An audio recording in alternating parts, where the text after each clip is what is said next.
उस समय मैं अपने स्कूल में पढ़ता था। मुझे पढ़ाई से काफी लगाव था। वैसे तो मैं पढ़ने में उतना तेज नहीं था, लेकिन मुझे और भी पढ़ना था और पढ़ाई में तेज होना था। जब मैं नई कक्षा में गया तो मेरी कक्षा में एक लड़की आ गई। वह दिखने में मेरे लिए किसी परी से कम नहीं थी। उसको देखते ही मेरा मन तेजी से कांपने लगता था। अब मुझे ज्यादा पढ़ाई भी करना था क्योंकि वह लड़की पढ़ने में काफी तेज थी। इसके लिए मैं काफी मेहनत के साथ पढ़ना चाहता था, लेकिन मुझे ना जाने क्या होगा था। मुझे कुछ समझ में ही नहीं आ रहा था। सारा दिन और सारी रात मैं उसके बारे में सोचा करता था। उसके बारे में सोचकर मुझे अच्छा भी लगता था, लेकिन जब मैं पढ़ाई के बारे में सोचता था तो मुझे बहुत ज्यादा गुस्सा आता था। मैंने एक बार सोचा कि इसके बारे में मैं अपने दोस्तों से कहूं, लेकिन मेरी हिम्मत नहीं होती थी। इसी सब के चक्कर में रह गया और मेरी कक्षा का पहला परीक्षा सामने आ गया। मेरी तैयारी कुछ भी नहीं हुई थी। जब मैं परीक्षा के लिए अपनी कक्षा में गया तो मुझे खुद पर काफी गुस्सा आ रहा था। तभी मैं क्या देखता हूँ कि वह लड़की मेरी ओर आ रही थी। उसके चेहरे पर मुस्कान थी। वह काफी खुश लग रही थी। यह देखकर मैं कुछ देर के लिए अपने शरीर को हिला भी नहीं पा रहा था। उसको मुस्कराता देखकर मैंने भी मुस्करा दिया। तब तक वह मेरी पास आकर बोली, कैसे हो? तुम तो अपने कक्षा के टॉपर हो। हर टीचर तुम्हारी तारीफ करते हैं। मैं बहुत दिन से तुमसे मिलना चाहती थी, लेकिन नहीं मिल पा रही थी। परीक्षा का तैयारी करना था। तुम तो परीक्षा के लिए तैयार ही होंगे?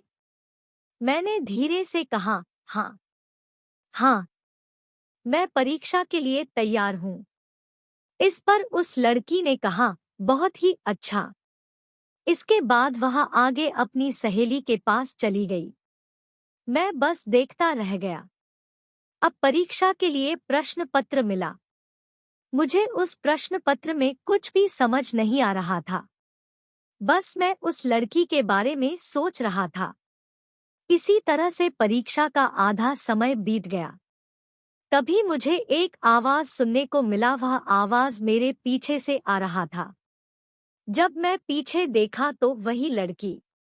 अब मैं जमीन पर नहीं बल्कि आसमान की सैर कर रहा था।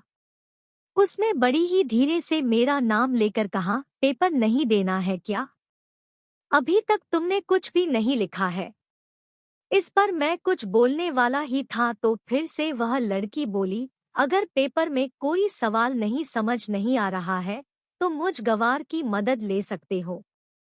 इसके बाद मैंने अपने प्रश्न पत्र को हल करना शुरू कर दिया। मुझे कुछ सवाल समझ नहीं आ रहे थे तो मैंने उस लड़की से पूछ ही दिया। उसने बड़ी ही समझदारी के साथ उस सवालों का हल बताया, जिससे किसी दूसरे को शक भी ना हो। इसके बाद मेरी कान में एक और आवाज आई। वह आवाज घंटी की थी। यह घंटी परीक्षा के समय का खत्म होने पर बज रही थी। हम दोनों ने अपने हल किए हुए पेपर को जमा किया और कक्षा से बाहर आ गए। हम दोनों काफी बात करने लगे। इसके साथ ही इस समय में हमें लंच भी करना था। हम दोनों ने पहली बार अपनी लंच को बांट कर खाया। अब मैं सोच रहा था कि मैं सपना देख रहा हूँ या यह सब हकीकत है। इसलिए मैंने उस लड़की से कहा, तुम थोड़ा मुझे चिकोटी काटो। इस पर उस लड़की ने कहा, क्यों? मैंने कहा, मुझे यकीन नहीं हो रहा है कि मैं एक सपना देख रहा हूँ या यह सब हकीकत है। इस पर उस लड़की ने बड़ी तेजी से चिकोटी कटा और कहा, क्या तुम मेरे दोस्त बनोगे? इस पर मैंने भी कह दिया, हाँ। अब हम एक दोस्त बन चुके थे। रोज हम काफी बातें करते और काफी समय एक साथ बिताते। हमारी परीक्षा भी खत्म हो गया और इस बार सबसे ज्यादा परीक्षा में अंक मेरा ही था। इसका सब कारण वह लड़की ही थी। तो दोस्तों, इस तरह से मेरी स्कूल की प्रेम कहानी शुरू हुई थी। मैंने जब तक स्कूल में पढ़ा उसके साथ ही रहा और कभी कोई टीचर भी हमें बुरा नहीं कहते या यह नहीं कहते कि तुम दोनों साथ ना रहा करो। यह इसलिए क्योंकि हम पढ़ने में अच्छे थे और हम दोनों एक लिमिट इतना ही पास थे।